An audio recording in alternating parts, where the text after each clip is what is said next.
À l'approche de la saison hivernale 2026, les autorités nigériennes renforcent leurs dispositifs de prévention face aux risques d'inondation. Selon les prévisions de la Direction nationale de la météorologie, les cumuls pluviométriques pourraient être normaux à excédentaires sur plusieurs régions du pays. C'est dans ce contexte que le ministère de la Population, de l'Action sociale et de la Solidarité nationale a procédé au lancement officiel des travaux de la cellule de prévention et de gestion des inondations. Cette année, notre approche repose sur un triptyque clair: anticipation, mobilisation et cohésion communautaire. Votre mission principale est donc de proposer, de mettre en œuvre des actions anticipatoires et des réponses aux inondations en relation avec les autres structures concernées. Une stratégie qui vise à agir avant les catastrophes plutôt que subir leurs conséquences. Pour les autorités, la prévention passe notamment par la sensibilisation des populations vivant dans les zones exposées, le renforcement de la veille et une meilleure coordination des interventions. À ce titre, vous êtes chargé de proposer et conduire les actions de prévention des risques d'inondation, d'élaborer et mettre en œuvre des plans d'anticipation et de réponse aux inondations, de veiller à la collecte,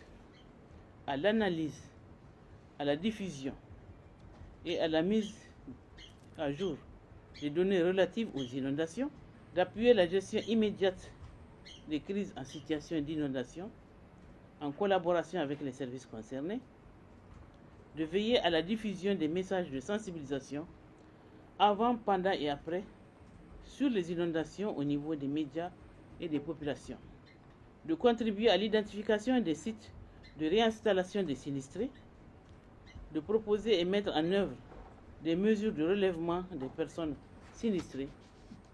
d'adapter le plan de réponse selon les situations, de contribuer à l'élaboration, à la mise en œuvre et au suivi des plans de prévention et de gestion des inondations, de concevoir et mettre à jour la cartographie des inondations, afin de produire un bilan annuel des activités. Lors de cette cérémonie, la ministre a également lancé un appel à la responsabilité collective. Un message de prudence adressé aux populations des zones à risque, invité à respecter les conséquences de sécurité et à éviter les installations dans le secteur exposé aux crues. Les acteurs humanitaires ainsi que la diaspora nigérienne sont également appelés à soutenir les efforts engagés par le gouvernement dans la prévention et la gestion des inondations.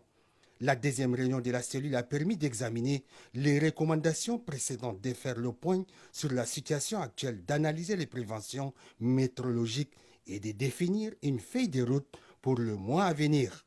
Avec cette mobilisation anticipée, les autorités espèrent réduire considérablement les pertes humaines et matérielles liées aux inondations. Un défi qui nécessite l'implication de tous afin que la saison de pluie 2026 soit placée sous les signes de la prévention, de la solidarité et de la résilience.